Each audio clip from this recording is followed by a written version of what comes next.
Hello, BookTube. I have another BookTube event in April that I want to, as the kids say, signal boost. You may have seen it in your feed. Robin Song Reads, I'll leave a link to his video down below, has announced that he is creating his own BookTube event. He's done like 3 videos, and he's like 12 years old, but he's making his own BookTube event. And it sounds really, really good. Lots and lots of fun. I'm going to participate, and I'm hoping that you will too. It's called April Adventures. And it's a doff of the hat to the fact that in the northern hemisphere, at least, uh, spring with milder temperatures and milder, more beautiful days is trying to happen. Here in Boston, from the beginning of 2025 to just about a week ago, the weather has been freakishly cold.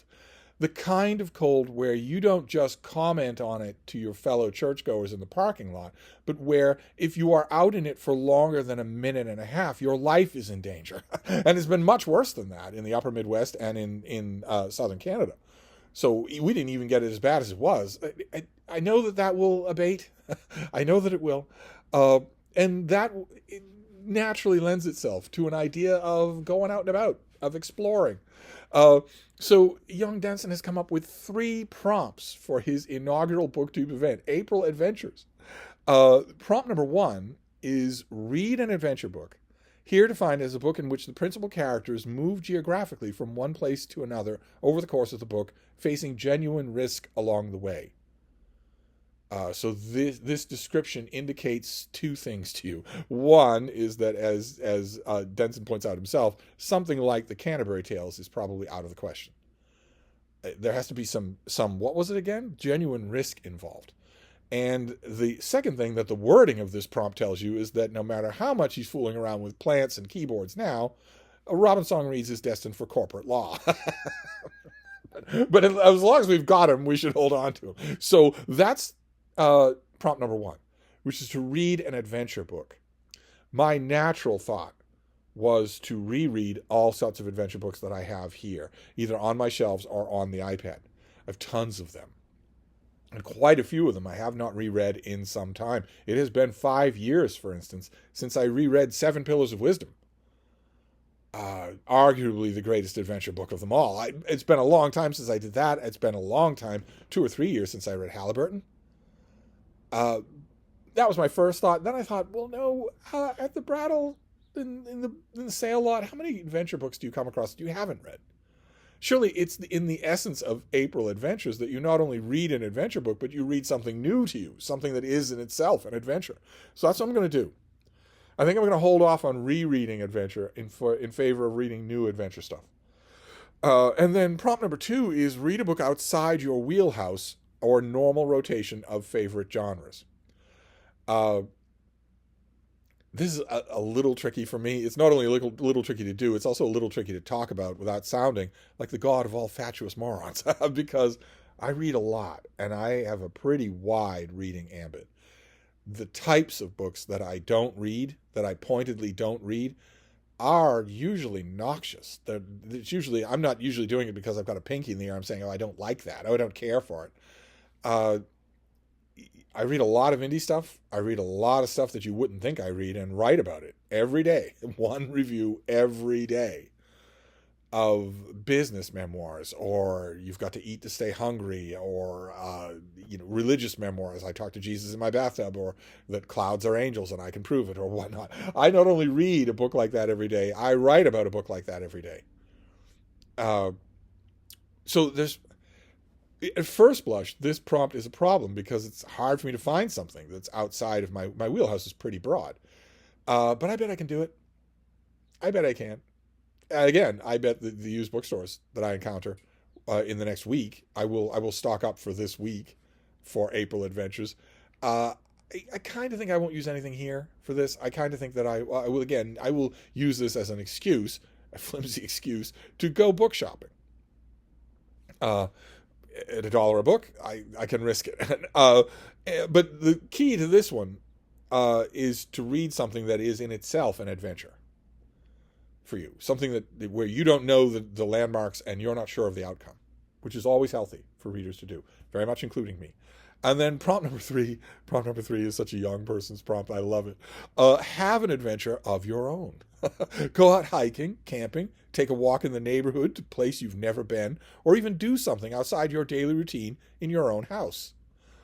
And then in parentheses, we get the corporate law disclaimers. No need to take actual risk. Just have a good time. Side effects include balding and diarrhea. Take some time doing something new. New experiences feed the imagination. So it's no surprise that new experiences deepen and enrich your reading. And again, my first reaction to this was automatically to latch on to adventures in, what was it again? A place in the neighborhood where you've never been. Because I go out on walks with my dog several times every day. It's how I keep my girlish figure. and I immediately thought, okay, well, you should do that then. You should go to some neighborhood that you've never been to before.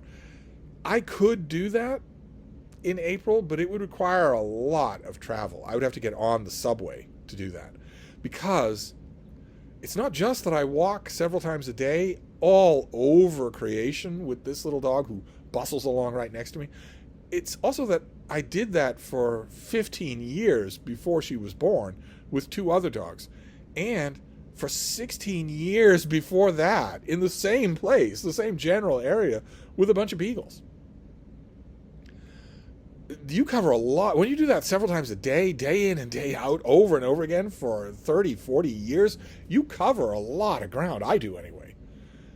So I'm not 100% sure that the Bean and I could find a new place to go unless we took the subway.